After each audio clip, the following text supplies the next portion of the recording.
It's important to understand how completely indefensible it is what's going on down on the southern border. Nobody who's there is defending it. Like, if you see it, we met with landowners, with ranchers and farmers. They showed us photograph after photograph of dead bodies they find on the ranches. They find pregnant women that the coyotes had abandoned in the hot desert. They die.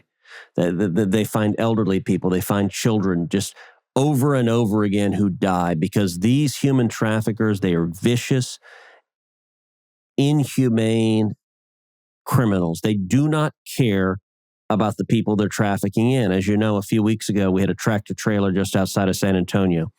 53 people died in that tractor trailer. They died of heat exposure. They were basically cooked in an oven.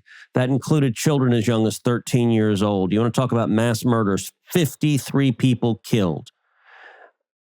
Last year, we had over 100,000 drug overdoses from fentanyl.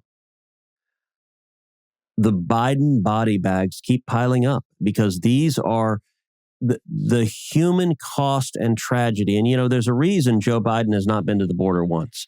There's a reason Kamala Harris, who's ostensibly the border czar for Biden, has not been to the Rio Grande Valley once. Because if they came, the TV cameras would follow them. And you cannot defend what's happening. Their only hope, and it actually goes back to the recession. It's the point we were making before about redefining recession.